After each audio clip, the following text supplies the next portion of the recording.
So today's episode, I have two of probably the most intriguing and interesting guests that I've ever had on the show in over 140 episodes.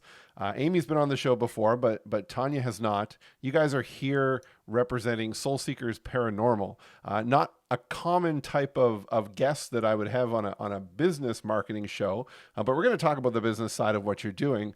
But first of all, tell our listeners what is Soul Seekers Paranormal and how did you two come together to do this? Tanya, do you want to start? So, Soul Seekers Paranormal it's a play on words. So there's two things that go on with Soul Seekers Paranormal. One is like the main thing is that we love paranormal investigating. We love putting ourselves in situations that are going to scare us and challenge us. And we're seeking, all that unknown stuff, like what happens after death? Do we stick around? Are there ghosts? Like there's all those things. And the other part is we tend to find people that are like us that are fascinated with this. Like we'll go to a restaurant, next thing you know, we're taking the waitress to a graveyard with us. Like that's just how we roll. That's Soul Seekers Paranormal. That's so Exactly. intriguing. So we started doing this about 5 years ago. It actually started off, we were doing wellness events, and it ended up that the wellness event that we were at, it was unbeknownst to us, it was a haunted location, and all of us felt paranormal activity, and we never really talked about paranormal activity amongst each other at the time, but something happened that night that all of us just jumped in and had this innate response on how to deal with these spirits that were in this house. And we never captured it on camera because we didn't expect it to happen. But we said, imagine if we had caught that on camera, like no one would believe what just happened to us tonight.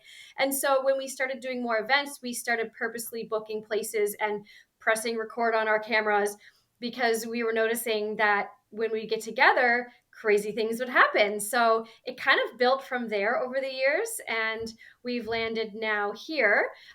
We were a couple different names in the past. We changed our names, and some people came and went from the group. But now we've landed on the two of us, and we are Soul Seekers Paranormal, and we do the paranormal investigating. But we also do, a lot of people ask us for house clearing or spiritual clearing if they have an attachment to them or their building and they want it cleared, or and we can clear the building or themselves. And if some people will say, I have a haunted house, can you come in and check it out? I don't know what it is, I'm not sure, can you just, is it bad, is it good? So they want us to come in and investigate their house. So sure, yeah, we can do that. And then another thing that we offer is that Tanya is a psychic medium and I'm a sensitive empath, and we both connect to spirits on different levels. And paired with our equipment, we have been able to get the most amazing connections to people on the other side. We have a video of one of our most astounding experiences doing this. I got goosebumps talking about it. It's just amazing. We can talk about that if you want, that story, if you like, but it's on our YouTube channel.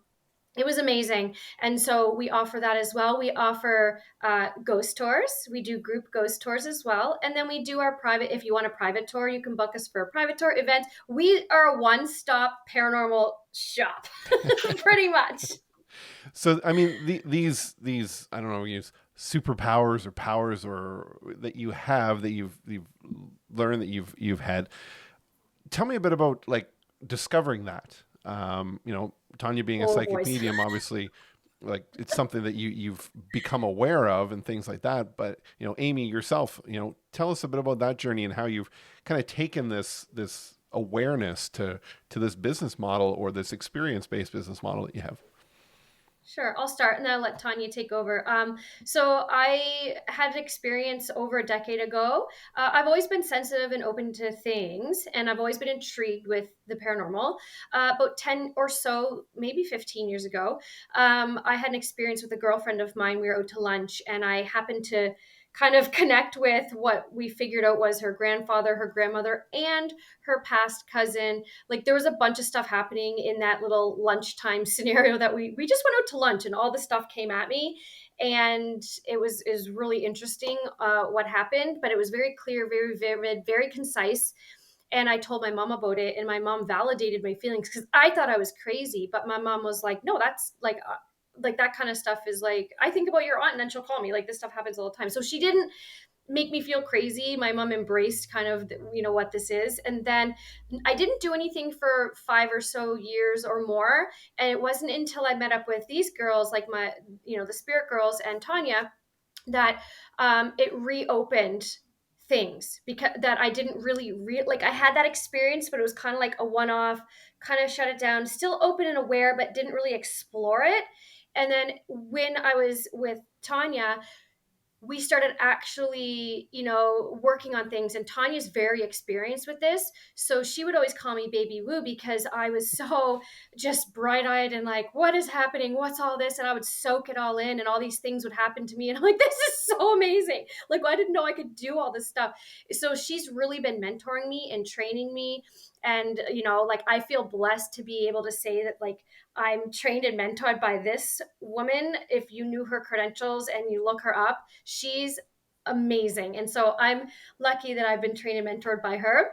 And so just, I've been growing through it, and it's been really amazing to see that grow. And she gives me, confidence, because sometimes I feel like I'm seeking validation that what I'm doing is real. Like, and then Tanya's like, why do you keep doing that? Like, you're a real deal here, but sometimes you just doubt yourself, but everything's, happens as it should. It's really cool. Mm-hmm.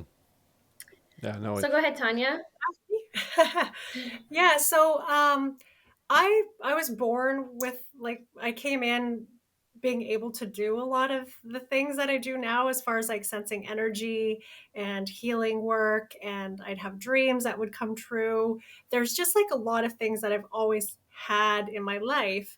And then I had children. I have 3 daughters, and it seemed like when I had my children, they're also very open and gifted.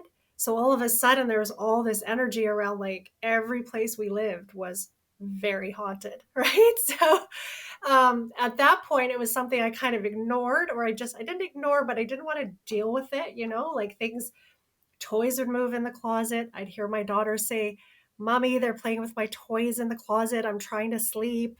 Like crazy stuff would happen. And that was just kind of like, I normalized it because it was just happened all the time. And so I've always had an interest in the paranormal. With that, I also, like, I'm a Reiki master. I do healing work. I studied the occult and, all the esoteric knowledge. Like, I'm fascinated with all that. So I do that as a living. Like, I'm a healer. I'm a naturopath. I do, I work with energy on people. I help them, heal that way. And so that with the paranormal, it just kind of goes hand in hand, right? Because you're dealing with all of that energy. You're dealing with different things that we can't see. And so, same with Amy, about 5 years ago when we were together, all this stuff happened. And it's like, you know what? Let's do this, because this has always been in my life, right? Like, I've always had it there, but I never investigated. I never like intentionally went, okay, like, who are you? What do you want from me? Why are you doing this? What are you trying to communicate? And so it was just awesome when we came together, because, and Amy, like Amy was saying, Baby Woo, she just grew in her gifts. Like, she just soaks it up. She just takes it and she runs with it. And it's just things she already had. But I think by me being there and saying, yes, you are experiencing that. I see that too. I'm experiencing that too. It gives her like that confidence, right? So we're a really good team, and she's my best friend and my soul sister. And we're just so blessed to have found each other. Yeah, and the connection definitely comes across in the videos that I've seen that you guys put together. And you use the word many times, their experience. And, these are all experiences for you. And, you take people along with you. There's a part of your business model where you're doing, events, and people can hire you for events and things like that. And these are real experiences that you go on, right? It's not like, you're fabricating these experiences to make people feel like there's a spirit there. Like, this is legit stuff. And do you find that you get people that are still very skeptical and they want to like utilize going on an experience to be like, is a ghost real or is it not? Right? Like, they want to be scared, but they don't want to be scared. Like, I don't know. Talk about that and why you chose to kind of bring people along with you? So, my personal favorite thing is when we bring someone new that has never ghost hunted before. That's my favorite. I love popping people's ghost hunting cherries. Love it. um, we just had an experience actually with the guys from Afternoon Pint. We took Matt and Mike out, and it was so funny because Mike is a skeptic, but Matt is a believer and obsessed, loves all this. And it was funny because there was things that happened that Mike, even after the fact, was like, well, I tried to debunk it. Okay, maybe I'm still skeptical, but like it was still like you could see it shifting a little bit. So now we've kind of made it our mission to like, I want to keep working on Mike and be like, come on again, see what happens, and try to like get him like to turn him to the other side. He's there, but people, there is skeptics, and some people, just like, for example, my husband is probably the biggest skeptic of life. He thinks I'm crazy half the time when we're talking about ghost stuff. He just walks away. But he's being more supportive lately, I noticed. But because I think he realizes this isn't going anywhere. It's been 5 years now that I've been like ghost hunting and passionate about it. I think he realizes, okay, like this is not going anywhere. Like she's gonna keep doing this. But I love a challenge. Like I'm a person that loves a challenge, and I love the challenge of the people that are skeptical, because when you get real hard evidence that you cannot deny, it's neat Yeah. to watch their faces go, okay. I'm like, yeah, you keep thinking about that. It's fun. You can see the wheels go, and you can see like the cognitive dissonance, like what?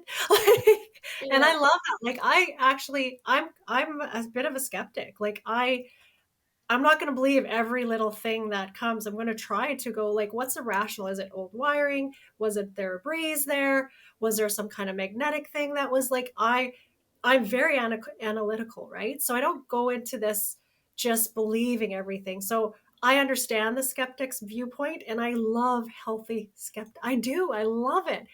I just want you to be open. Hmm. That's it. I just want you to entertain the possibility that there might be something else. And then we'll take you along for the ride. You do not have to be a believer, but like Amy said, it is our mission to take you and maybe change your perspective, like your perception on all this by experiencing something. All fascinating. Let's before we talk about upcoming events that you guys are doing, walk me through and our listeners through how you approach like a new place that you're going to, whether you're just going to do it for you guys in your core group, or when you're bringing people in. What do you do? Is there a process, or you just go in and kind of like whatever happens happens?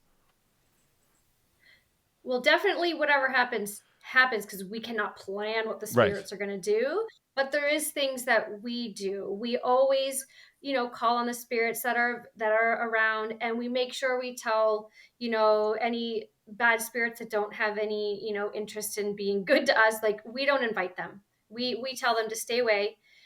We only want to talk to people who want to share with us and who want to be there with us and for the good, right? Like, because as like there's good and bad people, there's good and bad spirits. So we don't, it's like when you meet someone on the street, like if you sense their energy is not good, you probably don't approach them, right? Like you kind of stay away because you don't like their energy, so it's the same type of thing. We call on the spirits that want to come with us to communicate, and we ask the others to stay away. But we also have other things that we do to protect in case, one spirit doesn't want to listen. It's a little bit more malevolent than others, and maybe they're trying to push through. But we have protection oils, and we have all kinds of different things that we do, like that, sprays and crystals and kind of things like that. Tanya, you can expand more on that stuff if you like. Yeah, like it's really important. Just like we have physical hygiene, we have to have spiritual Hmm. hygiene, right? So when we go in, we make sure that we call it like locked and loaded. Like we're really aware of our energy. We're really aware of how we feel, because those are clues as to if something is trying to kind of mess with you, get into your energy field. You'll start to feel like nauseous. You could just start to act strange. You could feel really drained. So when you go in, you're okay, here's how I feel. yeah, I'm feeling good. This is, like, okay. And then if that changes during the night, then we really watch each other too. It's really important to have each other's back. So like if Amy starts acting a little strange, I'll be like, okay, wait. And then we'll explore that. And then we'll kind of kick, like we said, we're not interested in demon hunting. Mm-hmm. That is not our gig. Other paranormal, they can do it. Cool. Everybody has their thing that they're attracted to. We like the lighter stuff. That's why we're the feel good paranormal investigators. I love it. I love it. Yeah. Now, you guys can be found on YouTube. You've got a Facebook page as well. Let's talk about how you promote what you're doing. What were the decisions made to choose YouTube for that and go with a video format and actually make those different videos? And are there some challenges that you faced with that? Is it hard to document these? Or do you have a crew that does that? Well, we do everything ourselves right now, and we do have a little bit of help from some friends here and there. But me and Tanya are the driving forces of this blood, sweat, and tears for 5 years. Lots of blood, lots of sweat, lots of tears. Blood metaphorically, not real blood. But we've put a lot into it. We do a lot ourselves. So we started out before on Facebook, and we did a lot of Facebook lives at the time. We did record everything, and we did have an older YouTube channel up for a little bit of time. I mistakenly deleted it when we were rebranding. But maybe it's for the better anyway, 'cause we started fresh. So the YouTube channel we have up now is all fresh with fresh Soul Seekers material from this past year that we've been working on. And so that one challenge was that I deleted all our old content by mistake. That's okay, things happen. But so we're rebuilding there. But when we first started, we were really on Facebook is what we did.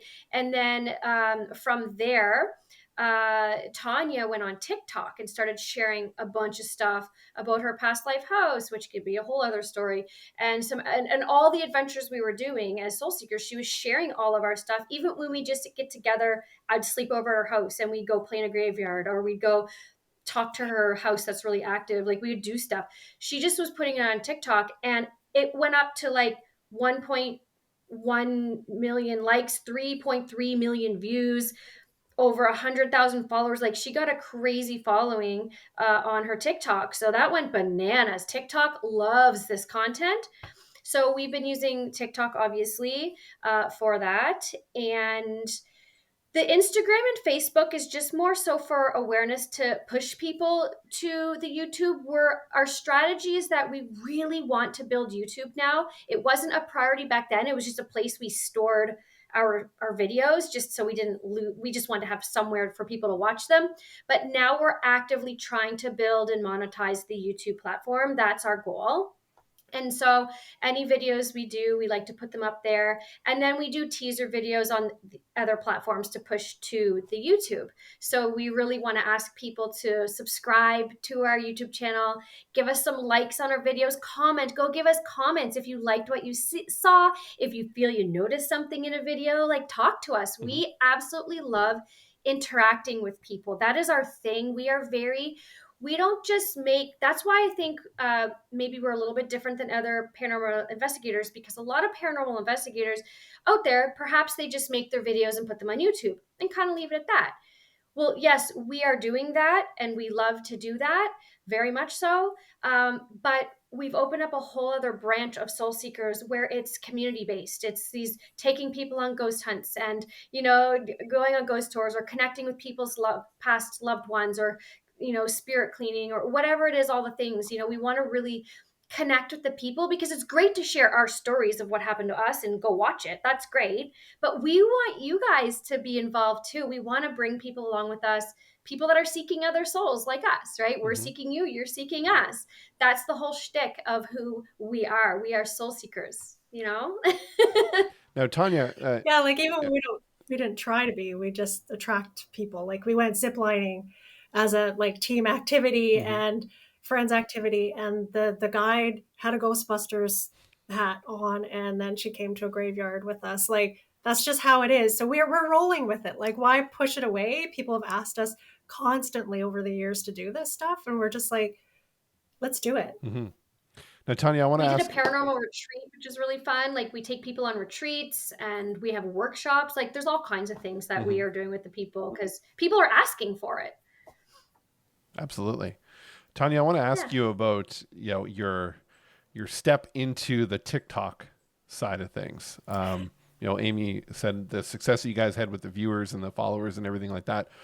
What was it like starting out? Because I think a lot of businesses and professionals out there that haven't already jumped on TikTok are like, well, should I do it? Is it hard? Is it easy? And it sounds like you just went on and just was very authentic and just started talking in the videos and telling stories. Was that how it kind of unfolded, or did you go in with like, here's my approach, here's my strategy behind it? You want to share that story?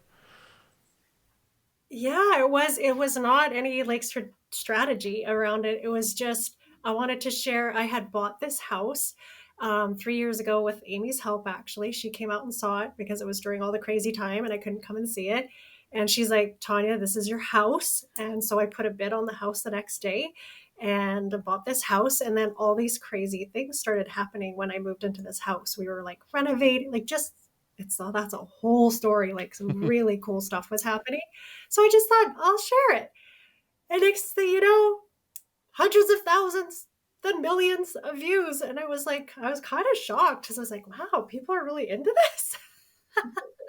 So then part of the reason with YouTube is it was like over the last 3 years, it's just been, we want more, we want more, where can I watch more?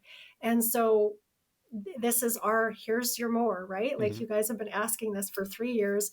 Well, we're going to give it to you now because you can't tell the full story. It's just a teaser on TikTok. And so I would encourage businesses to just go for it, but be authentic, be real, and share from your heart without any expectation of what, oh, I need this and I need that from you guys. Like just share and be real. And people love that. They can tell if you're not. Hmm. They really can. And I think a secret to TikTok is that when you're niched in, then that really helps the algorithm because she niched into this story and the things or that we were doing. It was all like paranormal, ghost hunting, that kind of stuff, and so it would give it to that audience.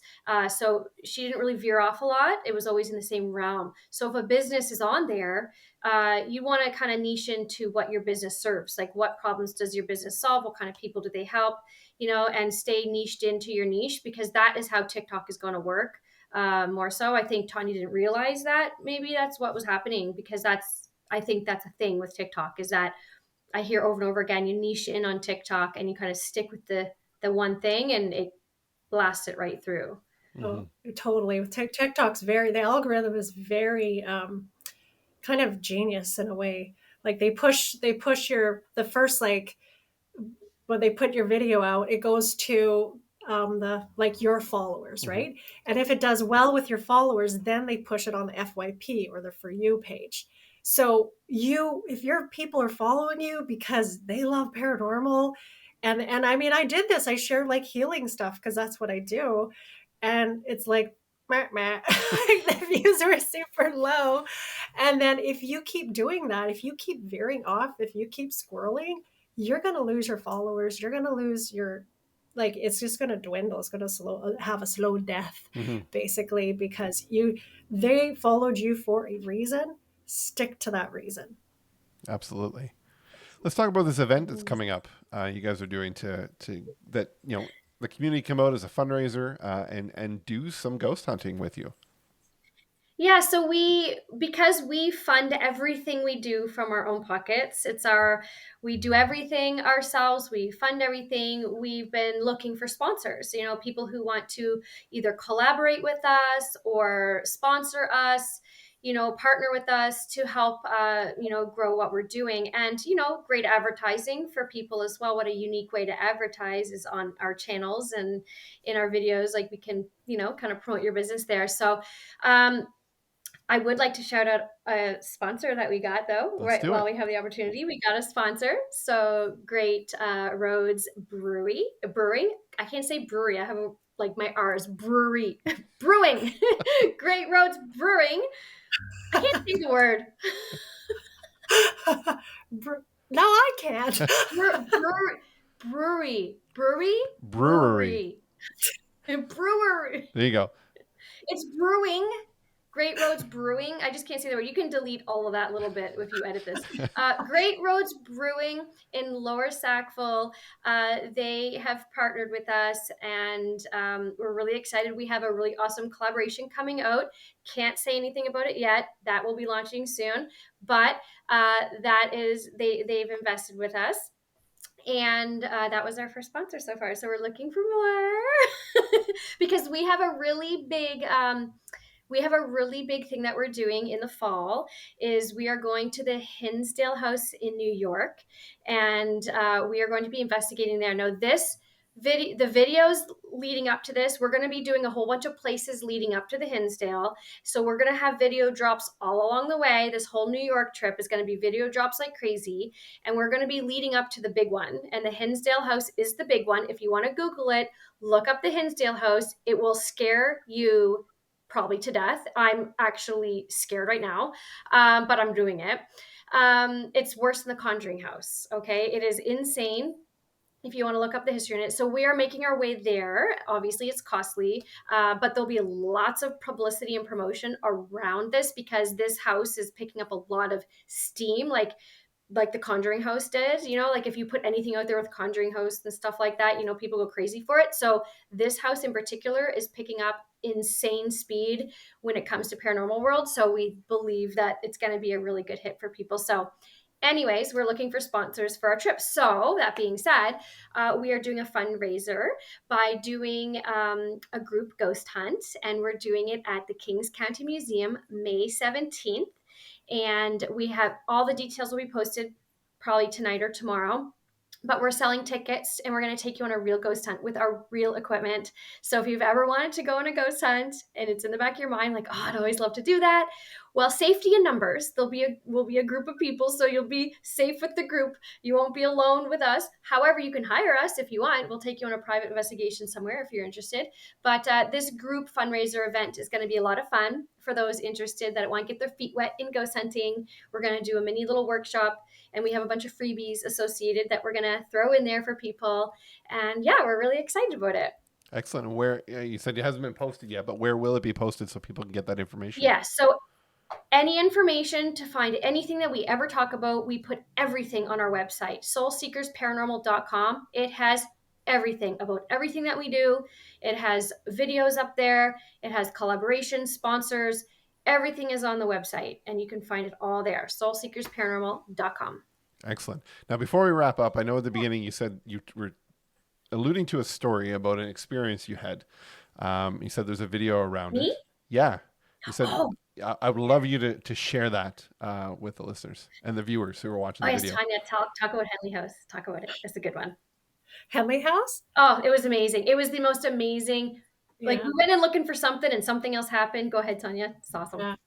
Yeah, so it was, this is right here in Sheet Harbor, the Henley House. Great restaurant, like go check it out. It's opening up in a few days. So on the off season, they have it closed, and we were able to get into the building and investigate. And I know I know people who used to work there when it was a family home. And I also know people who waitress there. And so they came to me saying like, oh, you guys should go see this place. So we were able to get in, and it was so active, but it wasn't scary. Like it felt like a party. Like when I'm editing the videos, I'm like dying laughing because we were so giddy and like laughing and there's stuff happening here. There's stuff happening. Like it was constant, constant evidence happening. And we thought we were connecting with the previous like owners, the Henleys, and it actually turned out that it was the current owner's son had passed, and he came through very strongly. And we didn't know anything about this. We didn't know anything about this. And he came through. His voice. His mom recognized his voice. He said things that only people would know who were there and understood what happened. He gave us such incredible evidence, and he just really wanted to be known that he was there. And it was very like it was just, even It, talking about it makes me want to cry. It was just such a beautiful, beautiful moment for everybody involved. And it was not what we were thinking, but that's paranormal, that's spirit world, that's how it works. Wow. Wow. I guess, I mean, it a lot was of people so probably just touching. think that, ghost hunting is just there to scare you, right? But it's not. I mean, I think for some people it would be healing, right? To have that. Absolutely. Absolutely. And that's what we really want to share with people is that we've had people like we've taken people on ghost hunts that have never been, or we take people to places, and a lot of their feedback is, wow, you made me feel really comfortable. Oh, wow, now I view that different. I view ghost hunting differently, or I view graveyards differently. Like that feedback that we get is really nice because we approach it nice. Like we go in it with good intentions and looking for positive experiences. We don't go in it looking for anything bad. And so the feedback that we get from people, it's always such positive feedback. And I really do enjoy the healing aspect because that was so touching that we could do that. We did that for their family. Like that was so amazing that we were able to do that. And like I said, we had no idea that that even happened. We didn't know who the owner was. We didn't know any of that story. And when all that stuff came through, the hard evidence that proved who it was, that was, it was just, oh, it was amazing. That validates, getting little hits on balls and doing all the fun stuff. Like Hmm. that's fun and validating. But what really nails it for me is the connections we make and the stories we're able to share and tell, even if it's with people on this side or on the other side as well, when we're able to connect and share their stories and something they want to say comes through, things like that. It's just all around. It's a great happy time for us and for others, I guess. But that's why like Tanya said, we call ourselves the feel good investigators because we try to make it feel good for people and to have positive, safe experiences. Yeah. You don't want to be scared, No. like, and that's Well, part of the we reason. like to be frightened. A Well, good we we do, like but the adrenaline rush to be frightened for a hot minute, right. but we're not But looking for. you don't want to live in that, Hmm. right? So Right. like for myself, since I've been doing this, actually investigating and like, examining that part of things, I'm not like, when things happen around me in my home and stuff, like it doesn't even phase me. Like I'm not scared. Whereas before, years ago, things would happen and there would be part of me that was like scared. And who wants to live like that? I don't want to Hmm. be scared in my own home. I just don't. And so I can live with these beings that are here and sharing space with me, and we can live together, and they're not scared and I'm not scared. It's a great thing as far as I'm concerned. Perfect. Well, Tanya, Amy, this has been an absolute pleasure hearing these stories. We're going to put links to a couple of the videos, the Henley House video. We'll put the website, YouTube channel, everything with the show notes and with the video where we post it. Anything you want to leave us with before we wrap it up? Just thank you for the opportunity for letting us share some stories and about who we are and what we're here for and what our mission is. So we hope that people that are listening, if you're interested in the paranormal, or just connect with us and see what we can do from there. Yes. So thank Excellent. you. And for Yeah, anyone who never picked up on it, you guys are here in Atlantic, Canada. we are. Yes. We are in Nova Scotia. Excellent. Woohoo! But we are willing to travel. Just All right. saying. Just saying, we are going down to the US and we have our eyes someday on Arizona and Scotland. There's all kinds of places we want to go. So hey, if there's any collabs out there that people want to collab with, like hit us up. Perfect. Thank you.